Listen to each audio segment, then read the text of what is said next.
Hello guys. तो आज का टॉपिक है संविधान के महत्वपूर्ण अनुच्छेद। आज मैं संविधान के जितने भी महत्वपूर्ण अनुच्छेद हैं उन सबको कवर कराऊंगी। हो सकता है कि ये वीडियो थोड़ी लंबी बने, पर इसके बाद आपका ये टॉपिक बिल्कुल क्लियर हो जाएगा। संविधान के ये अनुच्छेद हर एक एग्जाम के लिए बहुत महत्वपूर्ण है, क्योंकि हर एक एग्जाम में संविधान और संविधान के अनुच्छेद के बारे में ज़रूरी पूछा जाता है। तो आज ये टॉपिक आपके लिए बहुत यूजफुल प्रूफ होगा। तो बिना देरी किए हुए चलो हम वीडियो को शुरू करते हैं।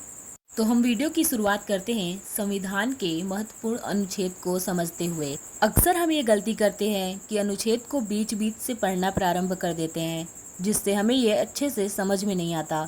पर आज मैं उन सभी महत्वपूर्ण टॉपिक को इसमें समझाऊंगी और आपको बहुत अच्छे से समझ में भी आ जाएगा। तो सबसे पहले हम जानते हैं कि संविधान में 22 भाग और 395 अनुच्छेद और 12 अनुसूचियां हैं। हमारे संविधान में 22 भाग हैं, ये तो मैंने आपको बता दिया। तो हमारे भाग 1 में 1 से लेकर 4 अनुच्छेद हैं और इसमें क्या है, संघ एवं उसका राज्य क्षेत्र का वर्णन किया गया है।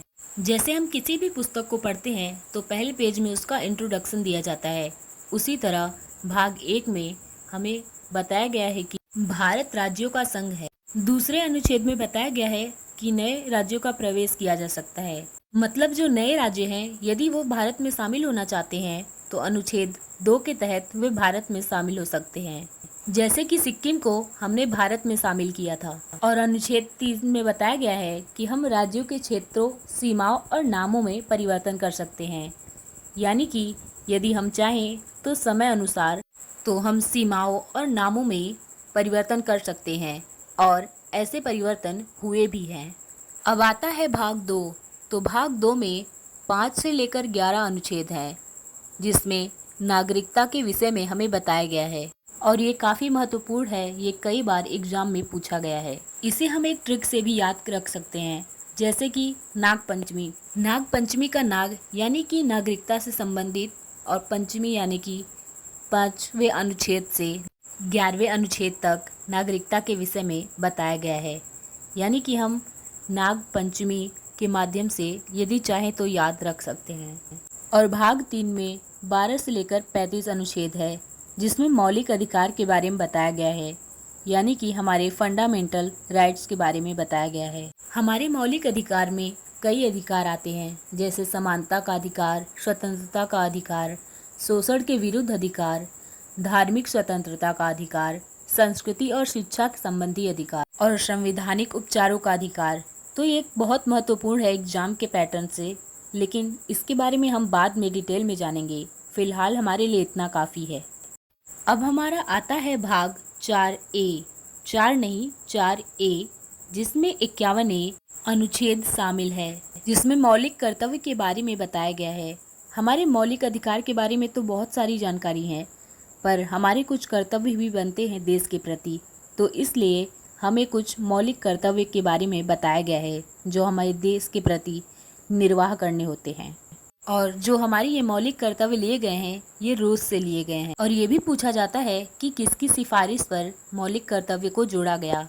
तो इसका उत्तर होगा स्वर्ण सिंह समिति के सिफारिश पर वर्ष 1976 में 42वें संविधान संशोधन के तहत संविधान में ये शामिल हुआ। ये एग्जाम के पैटर्न से बहुत महत्वपूर्ण है, तो इस पर आप ध्यान दीजिएगा कि 1976 में और स्वर्ण सिंह समिति की सिफारिश पर और 42वें संविधान संशोधन के द्वारा मौलिक कर्तव्य को जोड़ा गया था। अब हम आगे बढ़ते हैं और भाग 5 और भाग 6 के बारे में जानते हैं। इसको हम साथ ही साथ याद करेंगे, क्योंकि यदि साथ ही साथ याद करेंगे तो याद करने में बहुत आसानी होगा। भाग 5 में 52 से लेकर 151 अनुच्छेद तक दिया गया है और भाग 6 में 152 से लेकर 237 अनुच्छेद दिया गया है। भाग 5 में राष्ट्रपति की स्थिति बताई गई है और भाग 6 में राज्यपाल की। दोनों में कोई खास अंतर नहीं है, बस राष्ट्रपति केंद्र लेवल पर कार्य करता है और राज्यपाल राज्य लेवल पर दोनों की स्थिति वही होती है। तो अनुच्छेद 52 में राष्ट्रपति के पद के बारे में बताया गया है। ये बहुत ही महत्वपूर्ण क्वेश्चन है, ये कई बार एग्जाम में पूछा गया है। और अनुच्छेद 53 में राष्ट्रपति की शक्ति और उसके कार्य के बारे में बताया गया है। अनुच्छेद 54 में राष्ट्रपति के निर्वाचन के बारे में बताया गया है कि राष्ट्रपति का निर्वाचन कैसे होता है, वे कैसे इस पद को ग्रहण करता है। अनुच्छेद 61 में महाभियोग के बारे में बताया गया है। महाभियोग जो कि राष्ट्रपति के ऊपर लगता है। महाभियोग के द्वारा राष्ट्रपति को उसकी पद से हटाया जा सकता है। मैं आपको बता दूं कि महाभियोग किसी भी सदन में लाया जा सकता है, चाहे वो लोकसभा हो या राज्यसभा, लेकिन महाभियोग लाने के 14 दिन पहले राष्ट्रपति को इसके बारे में जानकारी दे दी जाती है। अनुच्छेद 61 के बाद आता है अनुच्छेद 72। ये भी बहुत बार पूछा गया है। तो अनुच्छेद 72 में बताया गया है राष्ट्रपति के क्षमादान के बारे में।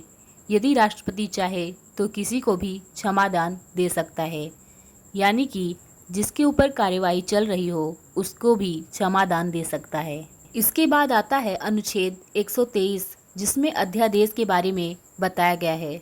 अध्यादेश में क्या होता है कि जब राज्यसभा और लोकसभा की बैठक न चल रही हो और बीच में किसी जरूरी कानून की आवश्यकता होती है तो राष्ट्रपति हस्ताक्षर करके कानून बना सकते हैं, पर वो मंत्रिमंडल के विचार विमर्श के साथ ही इस कानून को बना सकते हैं, यानी कि मंत्रिमंडल और प्रधानमंत्री की अनुमति पर ही ये कानून पारित होगा। अब आता है अनुच्छेद 143, जिसमें यदि राष्ट्रपति को सलाह की जरूरत है तो वो सुप्रीम कोर्ट से सलाह ले सकता है, लेकिन यदि वो चाहे तो इस सलाह को माने या फिर न माने ये उस पर निर्भर करता है।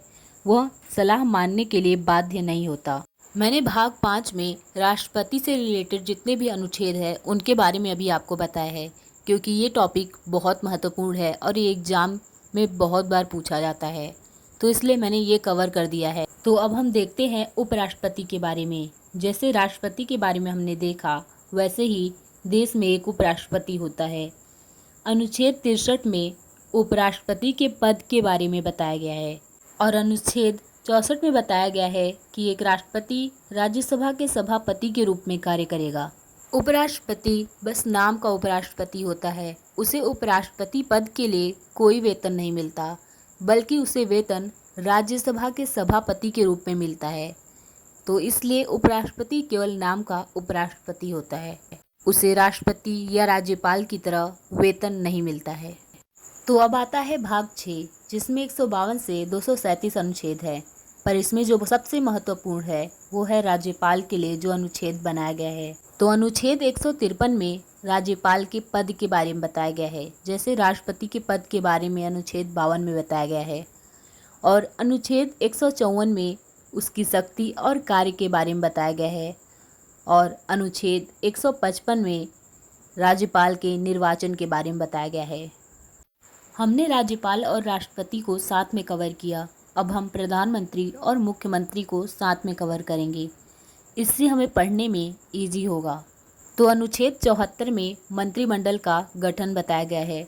मंत्रिमंडल में कई मंत्री आते हैं और जिसका मुखिया प्रधानमंत्री होता है, और ये मंत्रिमंडल राष्ट्रपति के मदद के लिए बनाए जाते हैं। और फिर अनुच्छेद 75, इसमें प्रधानमंत्री के बारे में ही बताया गया है, जो कि मंत्रिमंडल का ही मुखिया होता है, यानी कि अनुच्छेद 74 और 75 एक दूसरे से जुड़े हुए हैं। अब फिर आता है अनुच्छेद 76, जिसमें महान्यायवादी के बारे में बताया गया है। महान्यायवादी को राष्ट्रपति नियुक्त करता है, पर वह मंत्रिमंडल के सिफारिश पर, यानी कि मंत्रिमंडल प्रधानमंत्री की सिफारिश पर ही राष्ट्रपति महान्यायवादी को नियुक्त कर सकता है। महान्यायवादी का कार्य कानूनी सलाह देना होता है। यह मंत्रिमंडल को कानूनी सलाह देता है। और फिर आता है मुख्यमंत्री के लिए महत्वपूर्ण अनुच्छेद, जो कि बिल्कुल प्रधानमंत्री की तरह ही है। अनुच्छेद 163 में मंत्रिमंडल के बारे में बताया गया है, और अनुच्छेद 164 में मुख्यमंत्री के बारे में, जो कि मंत्रिमंडल का ही मुखिया होता है, और अनुच्छेद 165 में महाधिवक्ता के बारे में बताया गया है, जो कि महान्यायवादी की तरह ही कार्य करता है और जिसकी नियुक्ति राज्यपाल करता है। अब आता है अनुच्छेद 69 में संसद, और अनुच्छेद 80 में राज्यसभा, और अनुच्छेद 81 में लोकसभा, जो कि तीनों जुड़े हुए ही हैं, क्योंकि लोकसभा और राज्यसभा ये संसद के सदन हैं। इसमें हमें कन्फ्यूजन हो सकता है कि कहीं 80 में लोकसभा तो नहीं या 81 में राज्यसभा तो नहीं। तो इसके लिए हमारे पास एक ट्रिक है, इसे हम बहुत आसानी से याद रख सकते हैं। ये ट्रिक है स र ल। स यानी कि अनुच्छेद 69 में संसद, उसके बाद र राज्यसभा और ल लोकसभा, यानी कि 69, 80, 81 में स र ल के द्वारा हम इसे याद कर सकते हैं। संसद जो कि केंद्र से जुड़ा हुआ है, और उसके बाद आता है विधानमंडल जो कि राज्य से जुड़ा हुआ है। तो अनुच्छेद 168 में विधानमंडल के बारे में बताया गया है, और अनुच्छेद 170 में विधानसभा जो कि विधानमंडल का ही भाग है, और अनुच्छेद 175 में विधान परिषद के बारे में बताया गया है। वैसे विधान परिषद हर जगह नहीं होते, ये केवल 6 राज्यों में ही स्थित है। अब आता है अनुच्छेद 100। अनुच्छेद 100 में निर्णायक मत का वर्णन है। निर्णायक मत का अर्थ है यदि लोकसभा में किसी विषय पर वोटिंग हो रही है और वहां पर दोनों पक्षों के मत बराबर आए हैं, यानी कि 50-50, तो एक निर्णायक मत अध्यक्ष वहां का देता है, तो उस अध्यक्ष के मत को निर्णायक मत कहा जाता है, क्योंकि वो जिनके पक्ष में मत देंगे वही मत मान्य होगा और वही पारित होगा, इसलिए वह बहुत महत्वपूर्ण होता है। इसीलिए अनुच्छेद 100 में निर्णायक मत के बारे में कहा गया है। अनुच्छेद 108 में संयुक्त अधिवेशन के बारे में बताया गया है। जब कोई बिल राज्यसभा और लोकसभा में अटका हुआ होता है तो राष्ट्रपति संयुक्त अधिवेशन बुलाता है। इसी के बारे में अनुच्छेद 108 में बताया गया है। अब आता है अनुच्छेद 110, जिसमें धन विधेयक के बारे में बताया गया है, और अनुच्छेद 117 में वित्त विधेयक के बारे में। दोनों एक दूसरे से जुड़ा हुआ है। धन विधेयक यानी कि जब कोई टैक्स जारी करना होता है या किसी भी प्रकार से धन इकट्ठा करना होता है तो उसे धन विधेयक कहते हैं, और धन विधेयक सर्वप्रथम लोकसभा में पारित होता है। और वित्त विधेयक में जब जुटे हुए धन को, यानी कि धन विधेयक जिसे कहते हैं, जुटे हुए धन को जब समाज में लगाया जाता है, सामाजिक कार्यों में लगाया जाता है, देश के लिए लगाया जाता है, तो उसे ही वित्त विधेयक कहते हैं। इसके बाद आता है अनुच्छेद 112। 112 में बजट के बारे में बताया गया है। बजट यानी कि कहाँ से पैसा इकट्ठा किया जाएगा, कहाँ खर्च किया जाएगा, इन सब का लेखा जोखा, यानी कि एक साल का लेखा जोखा बजट के रूप में पेश किया जाता है। तो इसके बारे में अनुच्छेद 112 में बताया गया है। अब आता है अनुच्छेद 116, जिसमें लेखानुदान के बारे में बताया गया है। लेखानुदान का लेन देन बजट से है, यानी कि जो बजट में पेश किया जाता है उसमें जो कुछ खर्चे बच जाते हैं उसे वर्ष के बीच में ही लेखानुदान के रूप में पेश किया जाता है। अब हमने राष्ट्रपति, राज्यपाल, प्रधानमंत्री, मुख्यमंत्री सब कुछ कवर कर लिया है। अब हम आते हैं सुप्रीम कोर्ट और हाई कोर्ट पर। हमने संसद भी कवर कर लिया, तो हम आते हैं सुप्रीम कोर्ट पर।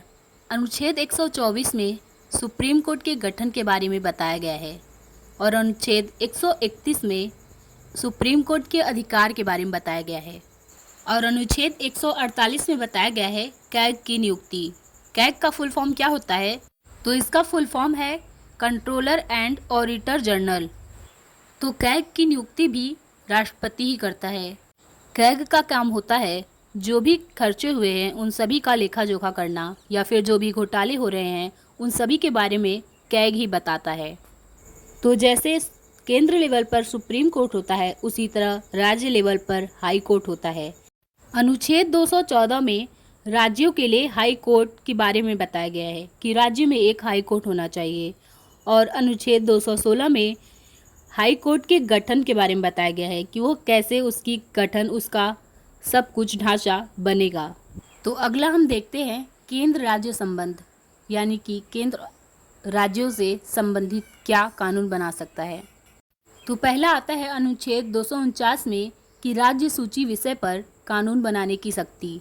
ज़्यादातर राज्य से संबंधित कानून विधानमंडल में ही बनते हैं, जैसे लोकसभा में केंद्र से संबंधित कानून बनते हैं, लेकिन कुछ मामलों में केंद्र भी राज्य के कानून को बना सकता है, उसे पारित कर सकता है।